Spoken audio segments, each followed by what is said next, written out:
Hello everyone, I am Mr. Disturbing, and I am here to help you today. I know you use this video to fall asleep, so before that, like the video and subscribe to the channel. Also, where are you from and what time are you watching? Now get comfortable and relax.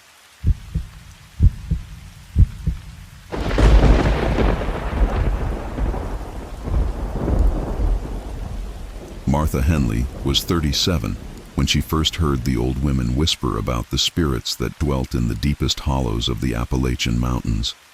She lived with her husband Thomas in a weathered cabin nestled in Whispering Creek Valley, West Virginia, where the morning mist clung to the hillsides like ghostly fingers, and the ancient oaks groaned with secrets older than memory.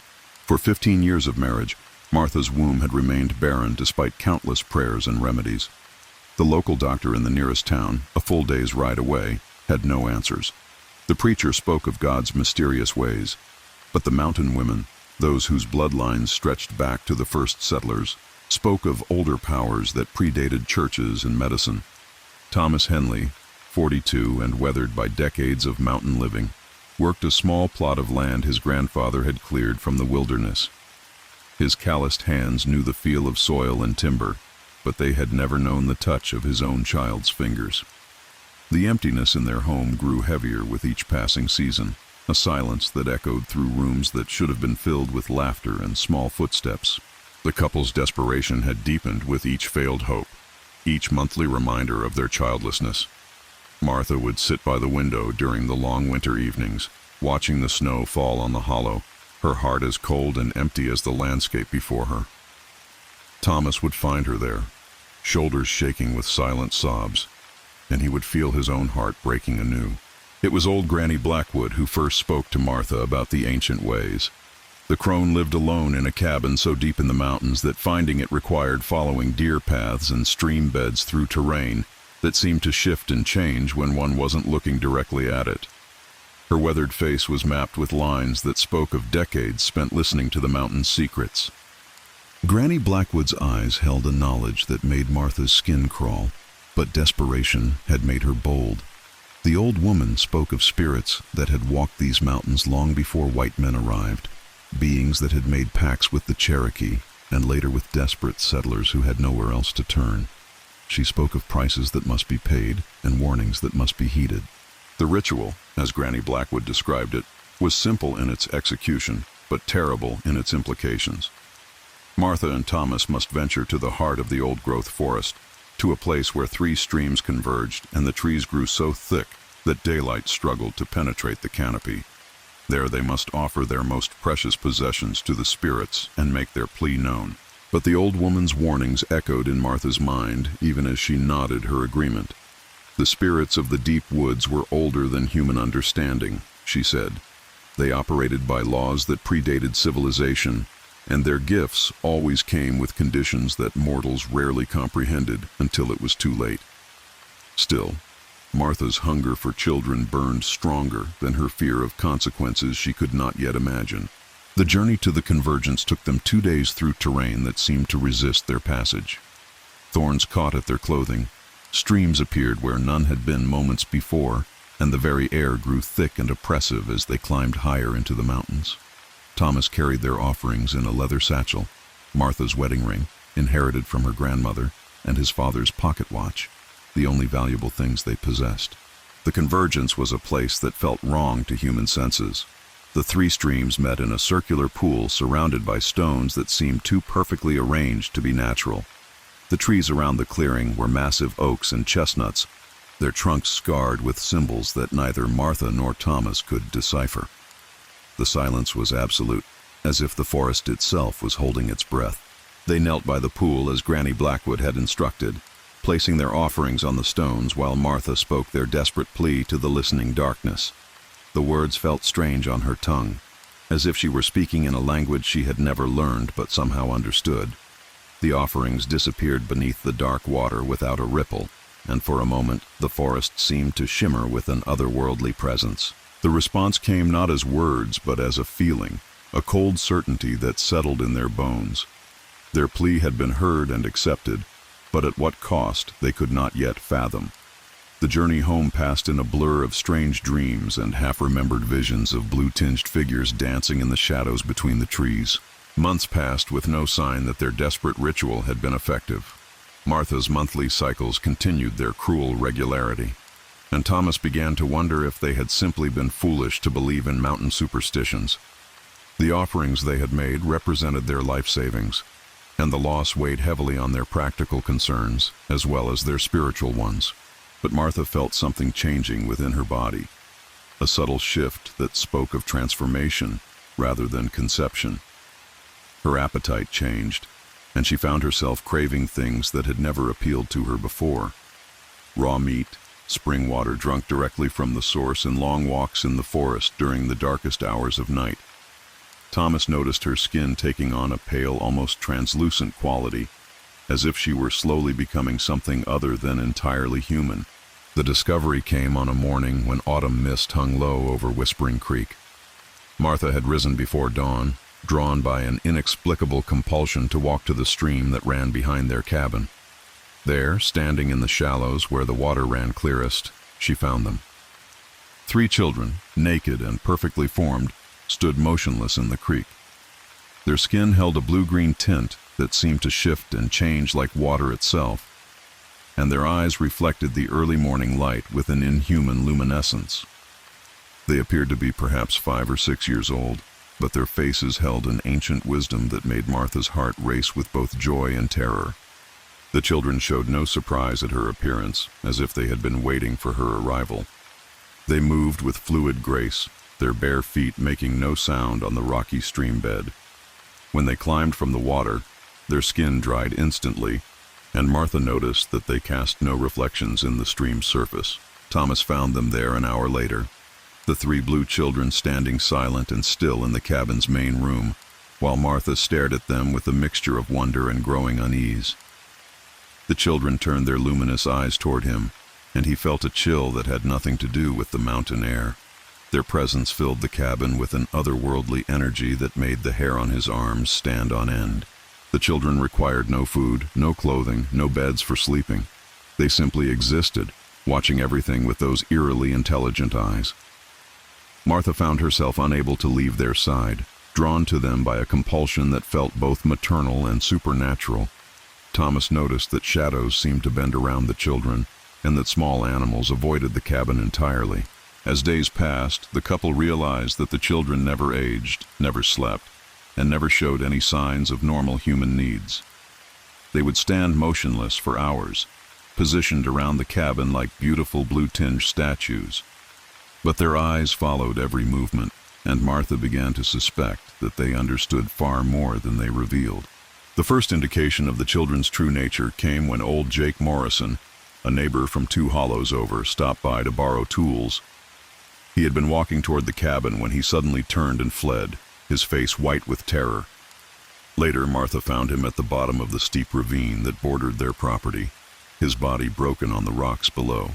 The local sheriff, a practical man named Bill Hawkins, came to investigate Morrison's death. He spoke to Martha and Thomas about their last contact with the deceased, making notes in a worn notebook.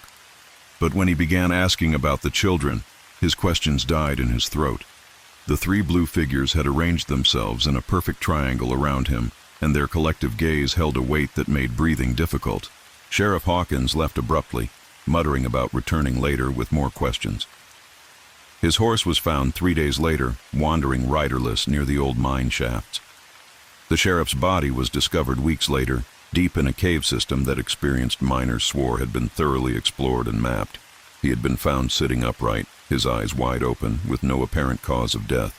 Word of the strange deaths spread through the mountain communities, and soon people began avoiding the Henley cabin entirely. The mail carrier stopped delivering letters, and the traveling peddlers who had once visited regularly found other routes through the mountains. Martha noticed that even the birds had stopped singing near their home, and that the forest around the cabin had taken on an unnatural silence. The children's influence extended beyond their immediate vicinity. Martha discovered that she could no longer leave the hollow without experiencing a pulling sensation that bordered on physical pain. Thomas found that his attempts to travel to town for supplies resulted in confusion and disorientation that always led him back to the cabin. They were becoming prisoners in their own home, watched over by their strange blue guardians. As winter approached, Martha began to understand the true nature of the bargain they had made. The children were not simply supernatural beings who had come to fill the emptiness in their lives. They were guardians of something ancient and terrible, placed in the hollow to ensure that certain boundaries were maintained and certain prices were paid. The realization struck her one night as she watched the children standing motionless in the moonlight, streaming through the cabin windows. They were not their adopted family, but their captors, beautiful and terrible beings who had claimed the hollow as their domain. The spirits of the deep woods had not granted their wish for children. They had made Martha and Thomas into the caretakers of something far more sinister.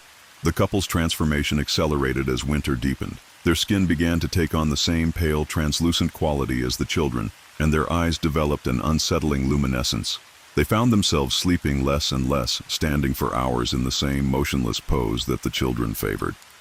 Their need for food diminished, replaced by a hunger for something less tangible but far more disturbing. Thomas was the first to understand what that hunger was.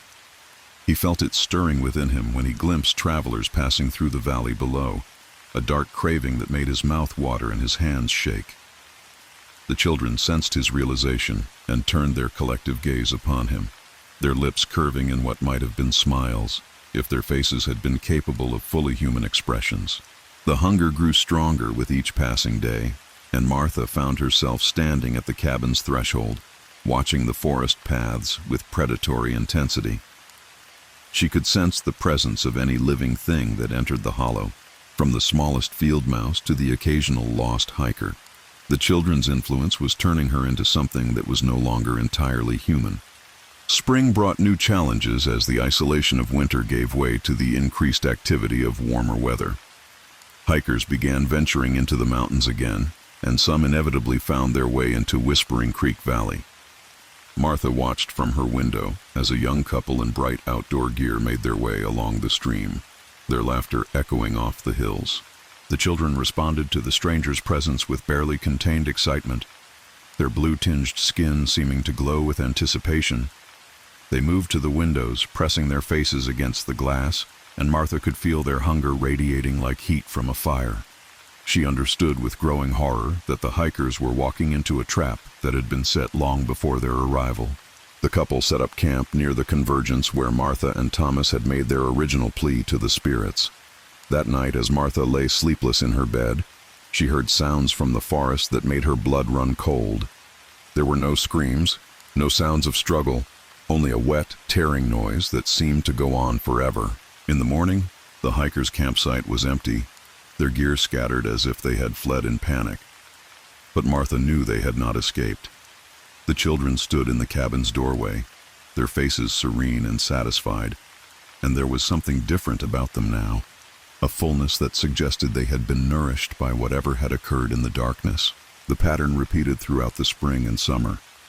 Travelers would enter the hollow, drawn by the beauty of the stream and the peaceful appearance of the valley. They would make camp, confident in their safety, and then disappear during the night hours. Their abandoned gear would be found the next morning, but the people themselves vanished without a trace. Martha tried to warn away the occasional lost hiker who approached the cabin, but her voice seemed to carry no weight. The words would die in her throat, or the strangers would look at her with blank, uncomprehending expressions, as if they could not truly see or hear her. The children's influence extended to the visitors, making them deaf to warnings and blind to danger. As autumn returned, Martha realized that she and Thomas had become something other than human. Their skin had taken on the same blue-green tint as the children, and their eyes reflected light with an inhuman gleam. They no longer needed food or sleep, sustaining themselves on something drawn from the hollow itself and from the offerings that the children provided. The couple had become part of the ancient system that governed the deep woods, trapped in a cycle of hunger and satisfaction that had no end. They were the bait that drew the unwary into the children's domain, appearing normal enough to provide false reassurance to travelers who might otherwise sense the danger that surrounded them. Thomas understood their fate with a clarity that came too late to change anything. They had begged the spirits for children, and the spirits had granted their wish in a way that satisfied the letter of their request while destroying its spirit. The three blue beings were indeed their children now, in the sense that they were bound to them by ties that could never be broken. The transformation was irreversible, Martha realized as she watched her reflection in the stream. Her face had taken on the same ageless quality as the children, and her movements had acquired their fluid, inhuman grace. She was becoming one of them, a guardian of the hollow whose purpose was to ensure that the ancient hungers were fed and the old boundaries maintained. Winter brought new visitors to the valley, hunters seeking deer in the remote wilderness. The children sensed their approach days before they arrived, their excitement building to a level that made the air itself seem to vibrate with anticipation. Martha felt her own hunger stirring, a dark craving that she could no longer deny or resist. The hunters made camp near the stream, their fire casting dancing shadows on the surrounding trees. They were experienced woodsmen, cautious and alert, but their wariness was no match for the supernatural forces that had claimed the hollow. The children moved through the forest like living shadows, their blue-tinged forms barely visible in the moonlight. Martha watched from the cabin as the hunter's fire gradually dimmed and died. There were no sounds of struggle, no cries for help, only the wet, tearing noises that had become familiar to her ears. When dawn broke, the campsite was empty except for scattered gear and the lingering scent of something that was not quite human. The children returned to the cabin in the early morning hours, their faces serene and satisfied. They had fed again, and their hunger was temporarily sated. But Martha knew that it would return, as it always did, and that new travelers would eventually find their way into the hollow to satisfy the ancient appetites that ruled this place. Years passed, or perhaps decades. Time had lost its meaning in the hollow where the children ruled. Martha and Thomas had become fully transformed, their humanity stripped away layer by layer until only the appearance of mortality remained. They served as guardians and caretakers, maintaining the illusion of normalcy that drew the unwary into the children's domain. The outside world changed around them, but the hollow remained frozen in time. Modern hikers with GPS devices and satellite phones disappeared as easily as frontier travelers with crude maps and compasses. The children's hunger was timeless, and their methods had been perfected over generations of feeding. Martha sometimes wondered if there were other hollows like theirs scattered throughout the mountains. Other places where desperate couples had made bargains with forces beyond human comprehension. She imagined a network of guardians and their blue-tinged children, all serving the same ancient purpose in the deep woods, where civilization had never truly taken hold. The local authorities had long since given up investigating the disappearances in Whispering Creek Valley. The area had acquired a reputation for being dangerous, and official warnings were posted at trailheads advising hikers to avoid the region. But warnings were easily ignored by those who believed themselves immune to mountain superstitions. Martha stood at her window on an autumn morning, watching the mist rise from the stream, and saw new visitors approaching through the forest.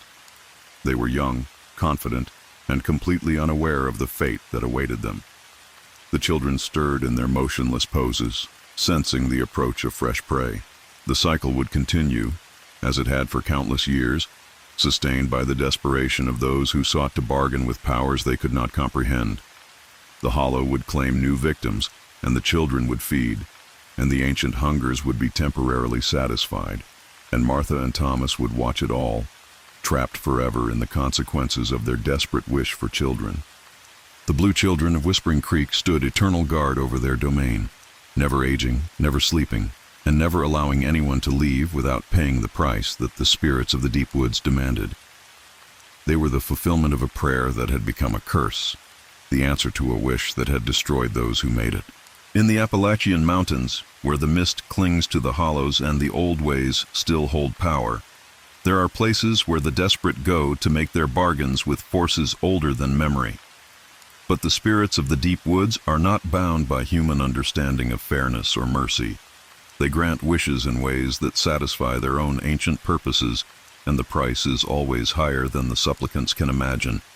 The hollow remains, hidden in the depths of the mountains, waiting for the next desperate souls, who will venture into its domain seeking what they cannot find in the world of mortals. The children stand ready, their blue-tinged skin gleaming in the eternal twilight of the forest, and their hunger never truly satisfied. And Martha and Thomas watch over them all, guardians of a bargain that has bound them to a fate worse than the childlessness they sought to escape. The spirits of the deep woods are patient, and their servants are eternal.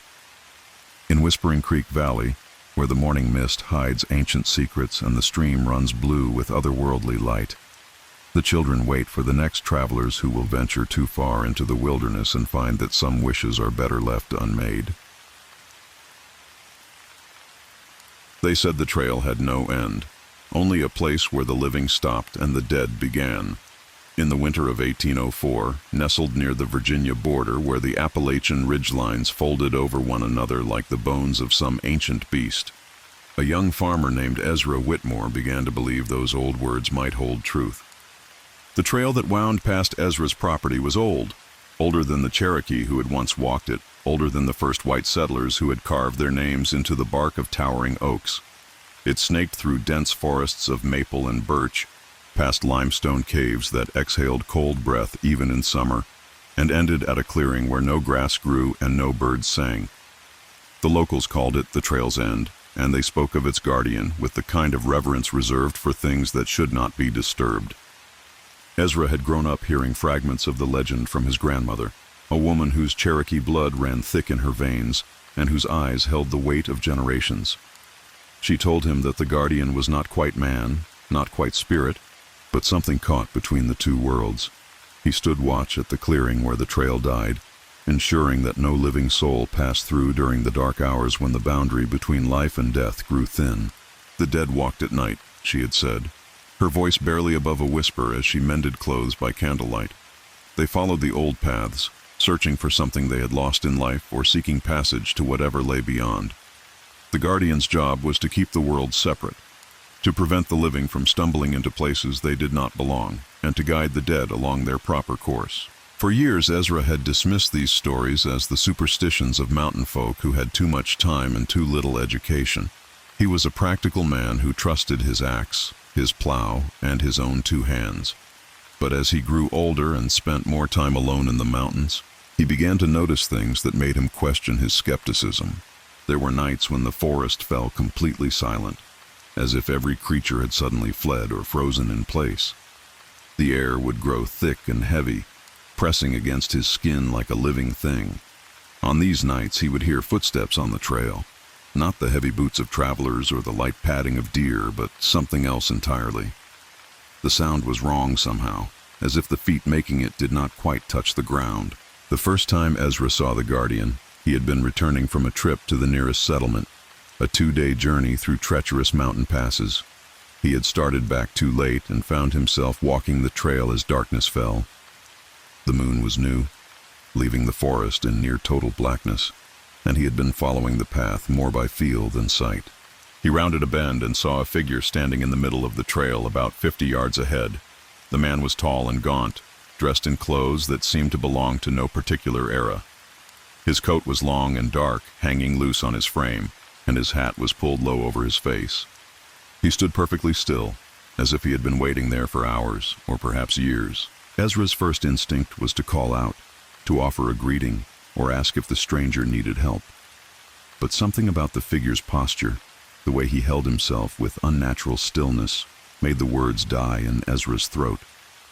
Instead, he found himself slowing his pace, his heartbeat growing loud in his ears as he approached. The guardian, for Ezra somehow knew with certainty that this was he, did not acknowledge his presence. The man stood facing down the trail toward the clearing, his attention focused on something Ezra could not see. As Ezra drew closer, he noticed that the air around the figure seemed to shimmer slightly, as if heat waves were rising from cold ground. When Ezra was perhaps 20 feet away, the guardian finally moved. He turned his head slowly, revealing a face that was both familiar and wrong. The features were human enough, a strong jaw, a straight nose, eyes that might have been brown or black in better light. But there was something ancient about that face, something that spoke of years beyond counting and knowledge that no living man should possess.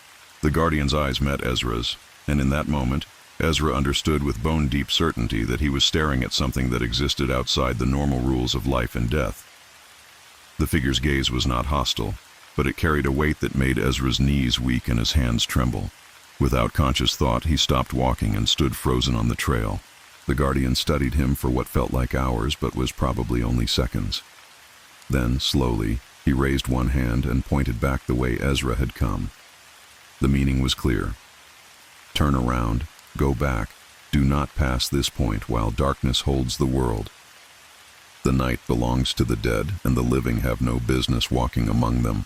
Ezra found himself backing away, his feet moving without his conscious direction.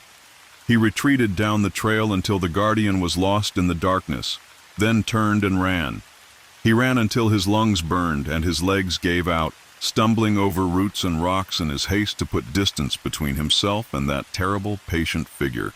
He spent the night huddled against a tree, wide awake and jumping at every sound. When dawn finally came, painting the mountains in shades of gold and pink, he made his way back to his cabin. The trail was empty, showing no sign that anyone had stood there in the darkness. But Ezra knew what he had seen, and he knew that the stories were true. In the weeks that followed, Ezra found himself drawn to the trail, despite his fear. He would walk it during the day, studying the path that led to the clearing where the guardian kept his vigil. The daytime forest was normal enough. Birds sang, squirrels chattered, and sunlight filtered through the canopy in dappled patterns. But as the trail approached its end, the atmosphere grew heavy and oppressive. The clearing itself was perhaps 30 feet across, roughly circular and completely barren. No grass grew there, no wildflowers bloomed, and no insects buzzed through the air. The soil was dark and rich, as if it should have been fertile, but nothing took root. Trees grew right up to the edge of the clearing and then stopped abruptly, their branches reaching toward the empty space but never crossing the invisible boundary. At the center of the clearing stood a single stone, roughly carved and weathered by countless seasons. It was not large, perhaps 3 feet tall and 2 feet wide, but it seemed to anchor the entire space. Symbols were carved into its surface, worn smooth by age and weather until they were barely visible. Ezra could not read them, but they made him uneasy in a way he could not explain. The stone was old, far older than the Cherokee settlements or the first European explorers. It felt ancient in a way that went beyond mere years, as if it had been placed there when the world was young and the rules that governed life and death were still being written. Standing near it, Ezra could feel the weight of centuries pressing down on him, and he found himself thinking of all the people who had walked the trail over the years and never returned. Local folklore was full of such stories. There was the merchant who had tried to cross the clearing on a moonless night in 1789, carrying a fortune in furs and silver. His horse had been found the next morning, still saddled but riderless, standing at the edge of the clearing with its eyes rolled back in terror. The man was never seen again, though some claimed to have heard his voice calling out on winter nights, begging for someone to help him find his way home. There was the young woman who had fled her husband's abuse, seeking refuge with relatives in the next valley. She had chosen to travel at night to avoid being followed, but she had never reached her destination. Search parties had found her belongings scattered along the trail, but no trace of her body. The guardian, it was said, had claimed her as he claimed all who tried to pass in the darkness. Most disturbing of all was the story of the 3 brothers who had challenged the guardian directly. They were young men, full of whiskey and bravado, who had heard the stories and decided to prove them false. They had armed themselves with rifles and knives, convinced that no spirit could stand against good steel and steady aim. They had entered the trail at midnight, laughing and joking about the superstitions of their elders. Only one brother had returned, and he had been found the next morning sitting by the side of the trail, his hair gone completely white and his mind shattered. He had lived for another 20 years, cared for by his family, but he had never spoken of what had happened in the clearing. He would spend his days staring at nothing, his hands shaking, and his nights screaming in his sleep about shadows that walked like men and eyes that burned like stars. Ezra had known that broken man, had seen him in the final years of his life when madness and terror had worn him down to nothing. The sight of him had been enough to keep most people away from the trail after dark, But there were always those who thought themselves braver or smarter than their predecessors. As autumn deepened into winter, Ezra found himself thinking more and more about the Guardian and the mysteries of the trail's end. He began to notice patterns in the stories, details that suggested the Guardian was not simply a malevolent spirit, but something more complex. The dead who walked the trail were not random ghosts, but specific souls. People who had died with unfinished business or unresolved pain. They followed the old paths because they were searching for something, and the Guardian's job was to help them find it. The clearing, Ezra began to understand, was not a place of death, but a threshold, a crossing point between the world of the living and whatever lay beyond. The Guardian stood watch there not to trap souls, but to ensure they found their proper destination. The living were turned away not out of malice but out of necessity. They did not belong in that space, and their presence could disrupt the delicate balance that kept the worlds separate. This understanding did not make the Guardian less frightening, but it gave Ezra a different perspective on the stories. The merchant with his furs and silver, the fleeing woman, the three brothers with their weapons. They had all tried to force their way through a space that was not meant for them. The Guardian had simply been doing his job, maintaining the boundary between life and death. But knowing this did not satisfy Ezra's curiosity. If anything, it made him more determined to understand the full truth of the trail's end. He began to research the history of the area, traveling to distant settlements to speak with elders and examine old records. What he learned painted a picture of the clearing that stretched back far beyond written history. The Cherokee had known about the place, though they had called it by a different name. In their language, it was the Crossing of Shadows, a place where the spirits of the dead could find their way to the next world. They had left offerings there, food, tobacco, small personal items, to help the dead on their journey. The stone at the center of the clearing had been carved by them, inscribed with symbols that were meant to guide lost souls toward peace. But the Cherokee stories also spoke of an earlier people, a civilization that had vanished long before their own ancestors had arrived in the mountains. These ancient ones had built the stone and established the crossing, creating a permanent gateway between worlds. The Guardian was their creation, a being fashioned from shadow and starlight to watch over the threshold for as long as the mountains stood. According to the oldest stories, the Guardian had once been human, a shaman or priest who had volunteered to sacrifice his own life to become the eternal watcher. He had undergone a ritual transformation that stripped away his mortality, while preserving his consciousness and will. He was neither alive nor dead, but something in between, bound to the clearing by ancient magic and unbreakable vows. The ritual had been performed at the moment of a great disaster, when the boundary between worlds had been damaged and the dead had begun to walk freely among the living. The Guardian's creation had sealed the breach, but at the cost of his own existence. He was condemned to stand watch for eternity, ensuring that the balance between life and death was maintained. These stories fascinated Ezra, but they also filled him with a growing sense of dread. If the Guardian was truly eternal, then he had been standing in that clearing for centuries, perhaps millennia. He had watched empires rise and fall, had seen countless generations of people live and die, had witnessed the slow change of the world around him. The weight of such existence was almost unimaginable. Winter settled over the mountains with unusual severity that year. Snow fell early and deep, blocking most of the trails and forcing people to stay close to their homes. The isolation gave Ezra time to think, to ponder the mysteries he had uncovered and to plan his next move. He had become obsessed with the Guardian and the clearing, unable to focus on anything else. As the days grew shorter and the nights longer, Ezra began to notice changes in the forest around his cabin. The usual sounds of wildlife grew muted, as if the creatures were hiding from something. The air felt thick and electric, charged with an energy that made his skin crawl. On the coldest nights, he could hear sounds from the direction of the trail, not footsteps this time, but something else. Voices, perhaps, or the echo of voices, calling out in languages he did not recognize. The sounds grew stronger as winter deepened, and Ezra realized that the season was affecting the boundary between worlds. The long nights and harsh cold were making the crossing more active, drawing more spirits to the clearing. The Guardian would be busier now, helping larger numbers of the dead find their way to whatever lay beyond. Ezra found himself wondering about the Guardian's existence during these busy times.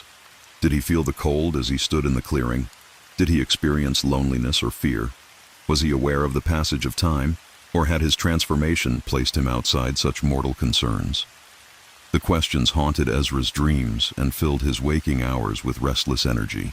As February arrived with its bitter winds and ice storms, Ezra made a decision that would change everything. He would return to the trail one more time, but not as a casual observer. He would go to the clearing itself, would stand face to face with the Guardian, and would try to understand the true nature of the threshold between worlds. The plan was dangerous, perhaps suicidal, but Ezra felt compelled to pursue it. He had spent too many months thinking about the Guardian and the clearing to turn back now. The mystery had become a part of him, and he knew he would never find peace until he had seen the truth with his own eyes. He chose a night when the moon was dark and the snow was falling heavily. The storm would provide cover and reduce the likelihood of encountering other travelers. He dressed warmly, packed supplies for a long journey, and set out on the trail just after midnight. The forest was transformed by winter. Snow had covered the familiar landmarks, and the trees stood like silent sentinels draped in white. The trail was barely visible, marked only by subtle differences in the way the snow had settled. Ezra had to move slowly, feeling his way forward and stopping frequently to check his bearings. The cold was intense, cutting through his layers of clothing and numbing his extremities.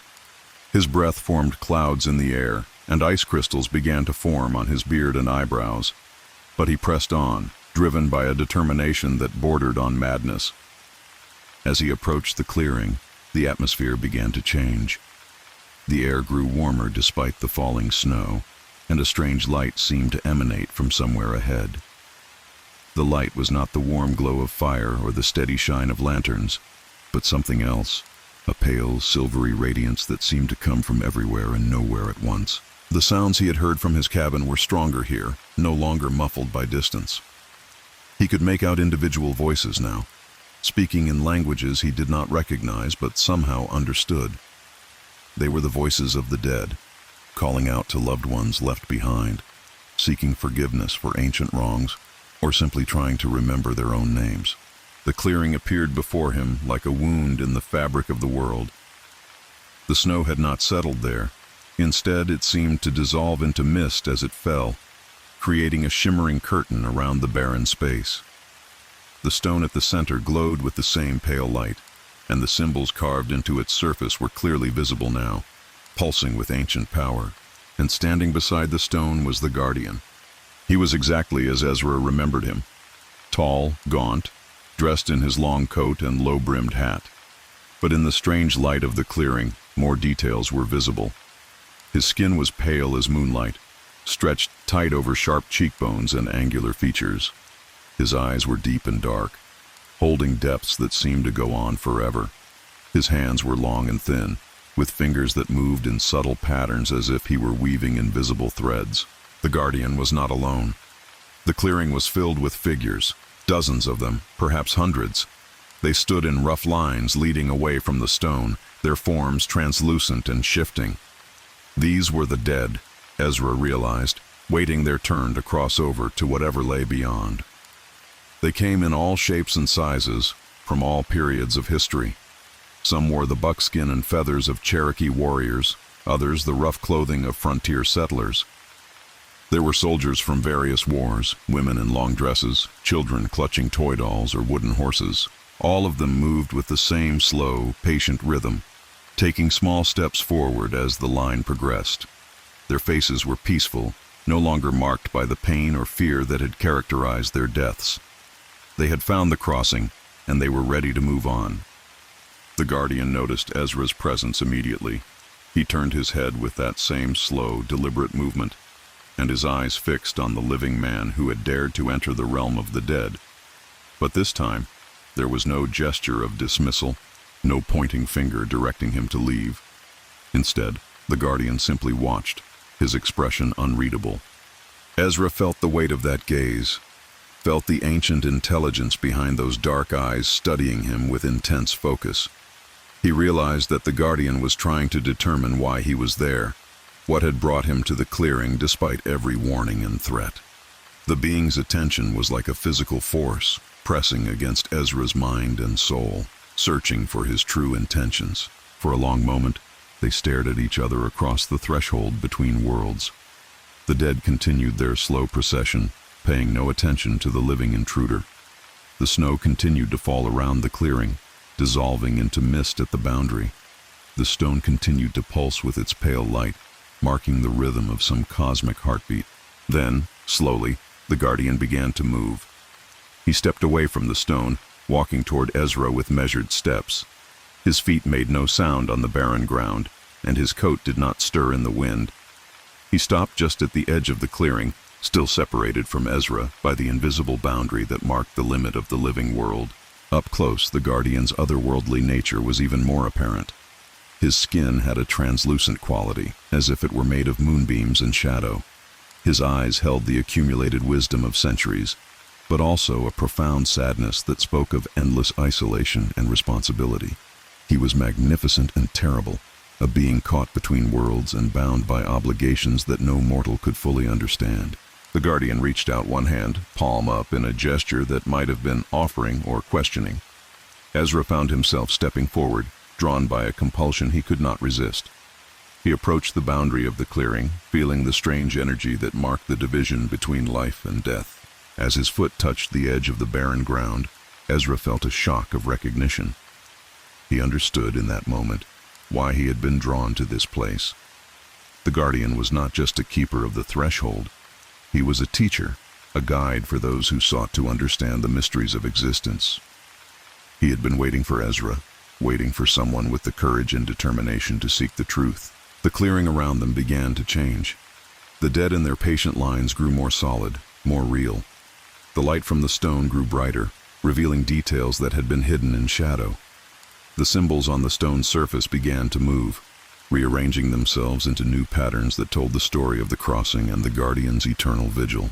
Ezra saw the ancient ritual that had created the guardian, saw the moment when a mortal man had chosen to sacrifice his life to become the eternal watcher. He saw the countless souls who had passed through the clearing over the centuries, finding peace and resolution in the crossing. He saw the delicate balance that kept the worlds separate, and the terrible consequences that would follow if that balance were ever disturbed. But most importantly, he saw the guardian's true nature. The being was not a prison warden keeping souls trapped between worlds, but a shepherd guiding them home. Every spirit that passed through the clearing was helped, healed, and prepared for whatever lay beyond. The guardian's vigil was not a punishment but a sacred duty, performed out of love for both the living and the dead. As this understanding flooded through him, Ezra felt a profound change taking place within his own soul. The obsession that had driven him to the clearing was transforming into something else, a calling, a purpose that he had never imagined possible. He was being offered a choice, he realized. He could turn away now, return to his cabin and his simple life, carrying the knowledge he had gained but remaining fundamentally unchanged. Or he could step forward, cross the threshold, and accept the responsibility that came with true understanding. The guardian's hand remained extended, waiting for Ezra's decision. The dead in their lines had paused in their procession, as if sensing that something significant was about to happen. The stone pulsed with increasing intensity, and the symbols on its surface began to glow with an inner fire. Ezra understood what the guardian was offering him. Not death, but transformation. Not an ending, but a beginning. The guardian was ancient and tired, ready to pass his responsibility to someone else. But the transition would not be simple or painless. It would require Ezra to sacrifice his mortality, to become something between life and death, to accept an eternity of service in the threshold between worlds. The choice was his, and he knew that whatever he decided would shape not only his own fate, but the fate of countless souls who would seek the crossing in years to come. The guardian's eyes held no judgment, only patient waiting. The dead in their lines remained motionless, suspended between one breath and the next. Ezra looked around the clearing one final time, taking in the miracle of the crossing and the profound responsibility it represented. Then, slowly, he reached out and placed his hand in the guardian's palm. The moment their skin touched, the world exploded into light and shadow, past and future, life and death. Ezra felt his mortal form dissolving, felt his consciousness expanding to encompass the full scope of the Guardian's knowledge and responsibility. He experienced the memories of centuries, felt the weight of every soul that had passed through the clearing, understood the cosmic forces that kept the worlds in balance. The transformation was agony and ecstasy combined, stripping away everything he had been while building something new and eternal from the remnants. When it was over, Ezra Whitmore, the mountain farmer, was gone, replaced by something that was no longer entirely human, but was still in its essence him. The old Guardian smiled, the first expression of joy that Ezra had ever seen on that ancient face. Then, slowly, he began to fade, his form becoming translucent and insubstantial. He had waited centuries for this moment, for the arrival of someone willing to take his place. Now finally he could rest. He could. As the old Guardian vanished into the light, Ezra felt the full weight of his new existence settle upon him. He was the Watcher now, the keeper of the threshold, the guide for souls seeking passage between worlds. The responsibility was vast and eternal, but it was also sacred. He would stand in the clearing for centuries to come, helping the dead find their way home and ensuring that the balance between life and death was maintained. The dead in their lines began to move again, resuming their patient procession toward the stone and the passage beyond. Each soul that passed him was a story, a life lived and completed, a journey that had found its proper ending. Ezra felt their gratitude and their peace, and he knew that his sacrifice had meaning and purpose. The snow continued to fall around the clearing, dissolving into mist at the boundary between worlds. The stone continued to pulse with its ancient light, marking the rhythm of existence itself. And in the center of it all, the new Guardian took his place, ready to watch over the threshold for as long as the mountain stood and the world endured. The trail that wound through the Appalachian forests still ended at the clearing, and the locals still whispered stories about the Guardian who stood watch there. But the man who had once been Ezra Whitmore was gone, replaced by something greater and more enduring. He was the eternal Watcher now, the keeper of the crossing, the guide for souls seeking their way home. And in the years that followed, travelers who dared to walk the trail after dark would sometimes glimpse a tall figure standing at the clearing's edge, his long coat stirring in winds that touched nothing else.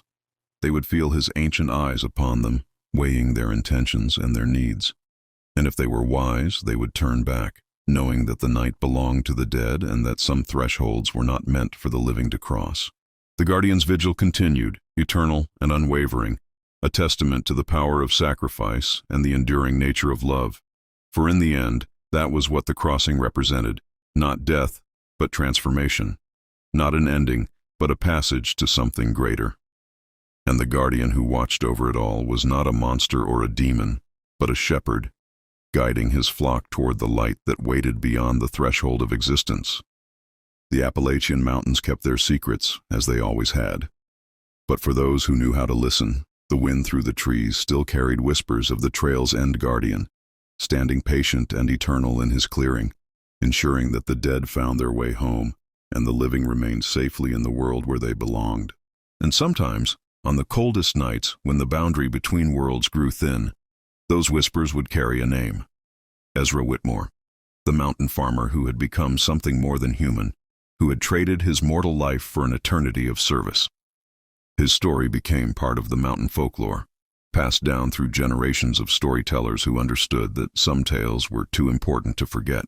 The Guardian's vigil would continue for as long as the mountain stood, a testament to the power of sacrifice and the enduring nature of love.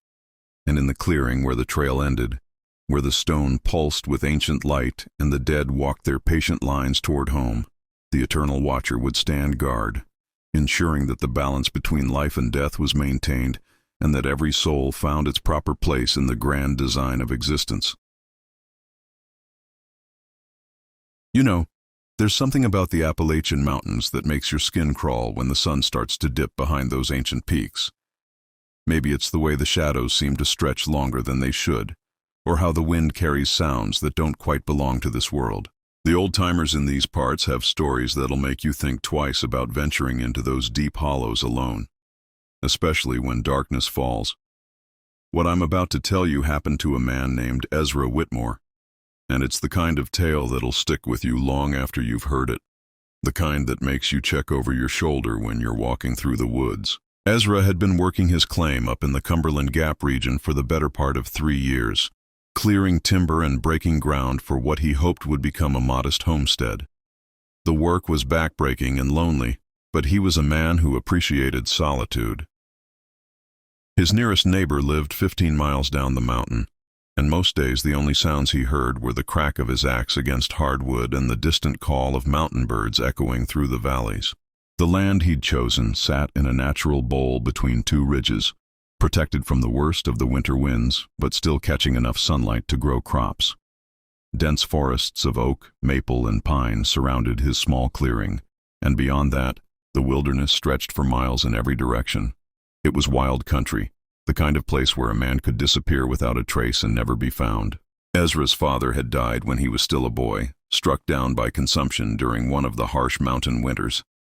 The old man had been a logger himself, and Ezra could still remember the sound of his voice calling out through the trees when it was time to come in for supper. It was a deep, resonant voice that seemed to carry farther than it should have in the thin mountain air, and as a child, Ezra had found it comforting to know that no matter how far he wandered, his father's voice could always guide him home. The first time Ezra heard it again, he was splitting logs near the edge of his clearing. The sun was beginning to set, painting the mountains in shades of orange and purple, and he was thinking about calling it a day when he heard his name carried on the evening breeze.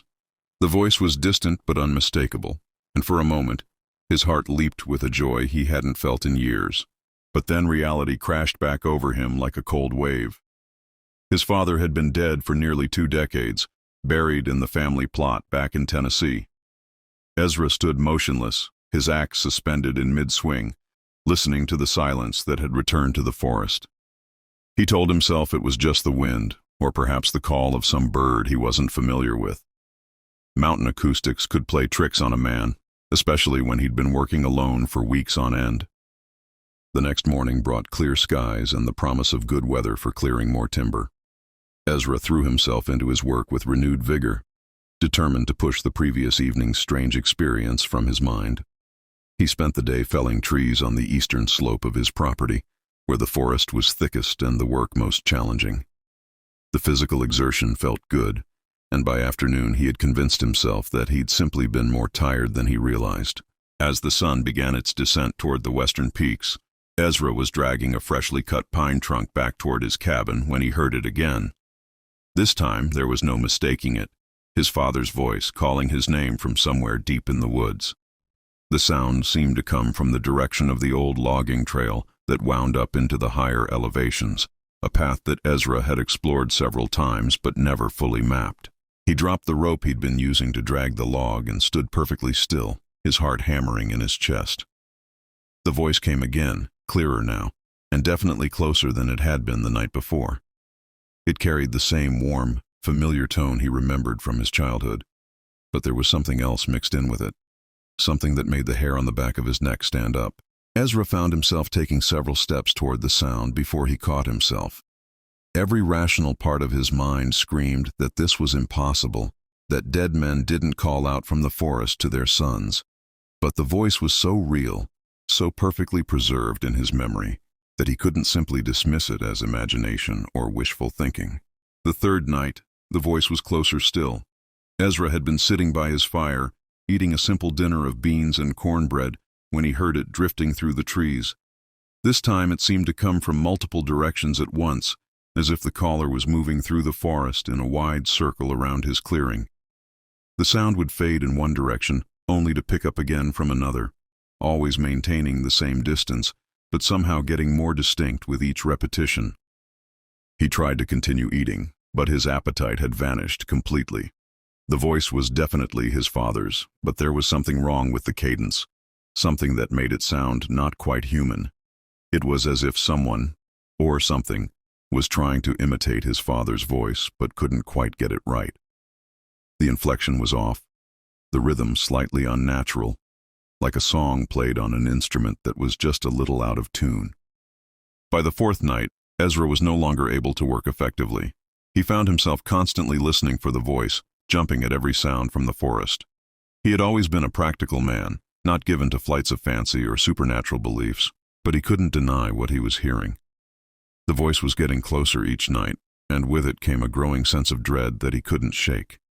When darkness fell on the fifth night, Ezra didn't light his usual fire. Instead, he sat in the darkness of his cabin, peering out through the small window at the black wall of forest that surrounded his clearing. He didn't have to wait long.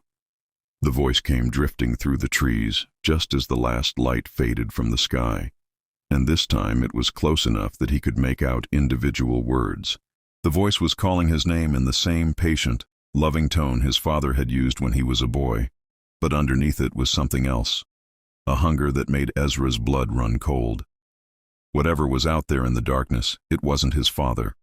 It was something that had learned to mimic his father's voice with disturbing accuracy, and it was using that mimicry to draw him out into the forest. On the sixth night, Ezra made a decision that would haunt him for the rest of his life. He couldn't stand the waiting anymore, couldn't bear the constant tension of wondering when the voice would come and what it really wanted. He loaded his rifle, checked his powder, and stepped out into the darkness to confront whatever was calling to him from the depths of the forest. The voice greeted him almost immediately, seeming to come from the direction of the old logging trail. It called his name once, twice, then began to move deeper into the woods. Ezra followed, his rifle ready, his heart pounding so hard he was sure whatever was out there could hear it. The voice stayed just ahead of him, always close enough to follow but never close enough to see the source. As he climbed higher into the mountains, following the winding trail through stands of ancient trees, Ezra began to notice other sounds mixed in with his father's voice.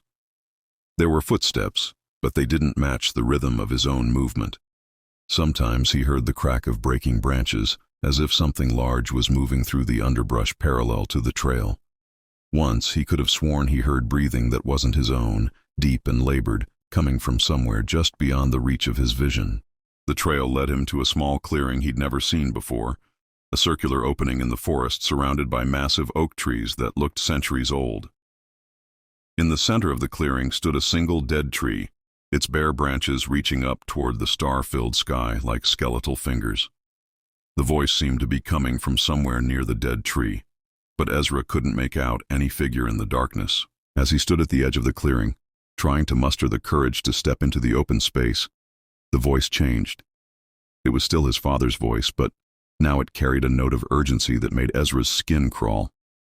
The tone was wrong, the pitch slightly off, as if whatever was making the sound was struggling to maintain the illusion. Ezra raised his rifle and called out into the darkness, demanding to know what was out there and what it wanted from him. His voice echoed off the surrounding mountains, but the only response was silence. The forest had gone completely quiet, as if every living thing within miles had suddenly stopped breathing. Then, from somewhere directly behind him, came his father's voice one last time. The words were spoken in a whisper, so close that Ezra could feel breath on the back of his neck. The voice told him not to turn around, warned him that some things were better left unseen. It explained that it had been calling to him not out of malice, but out of love, a father's desperate need to see his son one more time, even if that seeing came at a terrible price. Ezra stood frozen in the clearing, his rifle trembling in his hands, as the voice continued to whisper behind him.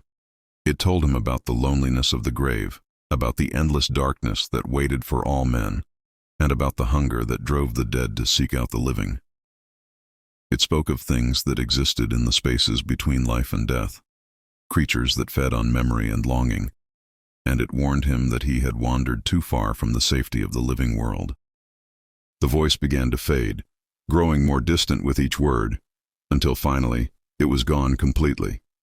Ezra stood alone in the clearing, surrounded by the ancient oaks in the watching darkness.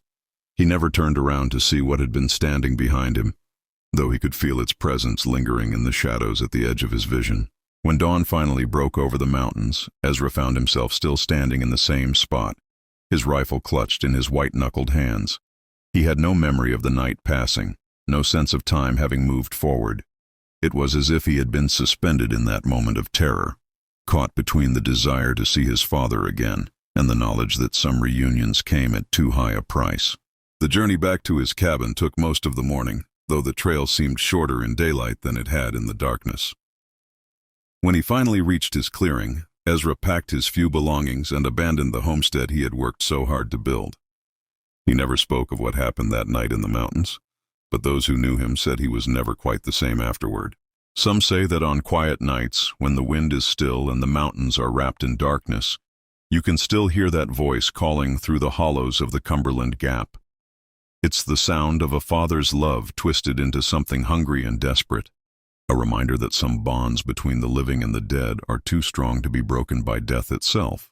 The old-timers will tell you that the mountains hold on to things, memories, voices, souls that can't quite let go of the world they once knew.